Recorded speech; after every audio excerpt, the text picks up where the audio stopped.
তো এই যে আমার খরগোশের ঘর, যদিও আমি এর আগে কখনো আমার খরগোশের ঘরটা ভিডিওতে দেখাই নাই, মানে ভিডিওই করা হয়নি এরকম। চারদিকে এত বৃষ্টি, এটা ঘরের দরজা। যে খরগোশগুলো এই যে ঘাস খাচ্ছে, ঘাস বলতে বৃষ্টি তো বাইরে অনেক, যার কারণে হচ্ছে আমি ঘাস ম্যানেজ করতে পারি নাই। বাইরে বৃষ্টি আপনার সব ঘাস হয়ে গেছে, মানে হচ্ছে আপনার পানিতে ডুবে গেছে। তো যার কারণে হচ্ছে আমি এই বৃষ্টির মধ্যে হচ্ছে যে এদেরকে যে কলা পাতা খেতে দিছি। কলা পাতাগুলো এরা মোটামুটি ভালোই খায়, সুন্দরভাবেই খায়। তো এই খরগোশগুলো হচ্ছে আমি আমার এক বড় বোনের কাছে হচ্ছে গিফট পাইছি। ও মানে ওর ছিল, তো পরবর্তীতে সে আমাকে দিয়ে দিছে। তো আরও ছিল আপনার 10টা খরগোশ ছিল। তো এর মধ্যে হচ্ছে 2টা খরগোশ অনাকাঙ্ক্ষিতভাবেই মারা গেছে।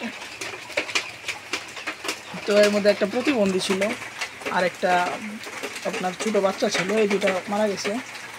এবং এইখানে যে খরগোশগুলো আছে এগুলোর মধ্যে হচ্ছে আপনার মোটামুটি সবগুলোই আপনার ব্রিডার, সবগুলোই আপনার অ্যাডাল্ট খরগোশের মধ্যে। এই যে এই খরগোশটা হচ্ছে একটু বয়স কম।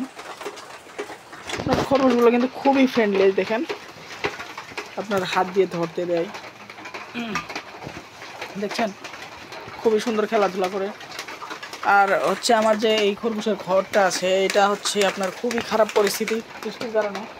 এই দিকটা হচ্ছে আপনার একদম পানিতে ভরে গেছে, যদিও নিচে আপনার হচ্ছে সিসি ঢালাই দেওয়া আছে, কিন্তু এই দেখেন ঘরের চাল একদম ফুটো। আর হচ্ছে এই যে এইখানেও পানি পড়ে, এখানেও ফুটো। তো খরগোশগুলো মোটামুটি একটু কষ্টের মধ্যে আছে বৃষ্টির কারণে, এই দেখেন। তারপরও হচ্ছে খরগোশগুলো আপনার মোটামুটি ভালোই আছে, কিন্তু জানি না এই সুস্থ কতদিন থাকবে এই বৃষ্টির মধ্যে। আমি চেষ্টা করব যে এর মধ্যে হচ্ছে আপনার খরগোশগুলোকে করে দিব, একটা ভালো সুন্দর সেট আপ করে দিব। এই কর্নারের দিকে হচ্ছে একটা বানিয়ে দেবো, ছোটো একটা ঘরের মতো আরও বানিয়ে দেবো, যাতে ওর ভিতরে আপনার লুকিয়ে থাকতে পারে। দেখেন এটা আমার কাছে এসে বসলো, এত ফ্রেন্ডলি খরগোশগুলো, এই দেখেন কি সুন্দর। তো খরগোশগুলো কেমন হয়েছে অবশ্যই আমার কমেন্টে জানাবেন। তো আমার ইউটিউব চ্যানেলে এটাই হচ্ছে খরগোশের হয়তো প্রথম ভিডিও, বা এর আগে আপনার 2 বছর আগে হয়তো খরগোশের ভিডিও ছিল। 2 বছর আগে যখন পালতাম তখন হয়তো দিতাম। দেখেন আমার খরগোশগুলো এত সুন্দর, আপনার নরম তুলার মতো একদম, দেখেন একদম নরম তুলা, মনে হচ্ছে আপনার তুলার একটা স্তূপ, একদম নরম। দেখছেন কত ফ্রেন্ডলি। আমি একটা খাবার দেই,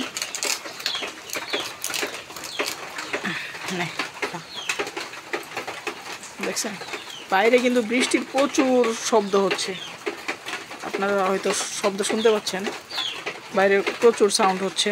দেখছেন কি সুন্দর খায়।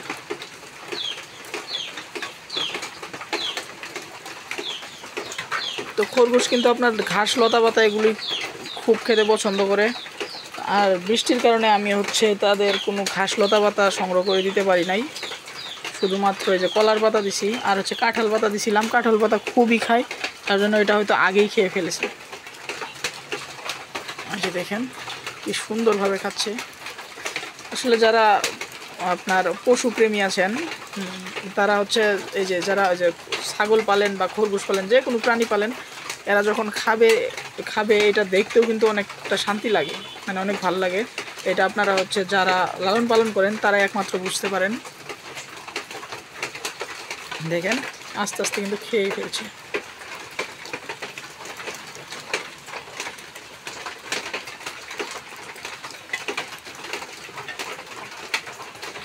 আর হচ্ছে আমার খরগোশের যে বাচ্চা করার জন্য এখানে একটা হাঁড়ি দিছি, এই হাঁড়িতে হচ্ছে ওরা বাচ্চা করবে, কিন্তু এইটার মধ্যে হয়তো পানি ঢুকছে। কিন্তু আবার এই দিকেও খরগোশ আপনার গর্ত করছে কয়েকটা, আমি আশা করি এই গর্তের ভিতরেই সম্ভবত এরা বাচ্চা দিবে, কারণ এর আগেও আমি যখন খরগোশ পালতাম তখন দেখতাম যে গর্তের ভিতরে আপনার হচ্ছে খরগোশ ওই বাচ্চা দেয়। মাটির গর্তে আপনার বাইরের চেয়ে মাটির গর্তে আপনার বাচ্চা দিতে বেশি কমফোর্ট ফিল করে। তো আপনারা সাজেস্ট করবেন যে আমি খরগোশকে আর কী কী খাওয়াতে পারি এই বৃষ্টির দিনে আসলে আমাদের এখানে পাতা, গাছের পাতা আর ছাড়া আর ওইরকম কিছুই নাই। আর ঘরের হচ্ছে ভুসি টুসি চাল এইগুলাই দিতে পারি। আপনারা জানেন খরগোশ কিন্তু মোটামুটি সবই খায়, মোটামুটিভাবে হচ্ছে খরগোশ এমন কিছু নাই যে খায় না। আপনার গবাদি পশুরা যেসব খাবার খায় সবই খায়, আপনার ধান চাল গম আটা ভাত সব খায়। এই দেখেন খুবই সুন্দর।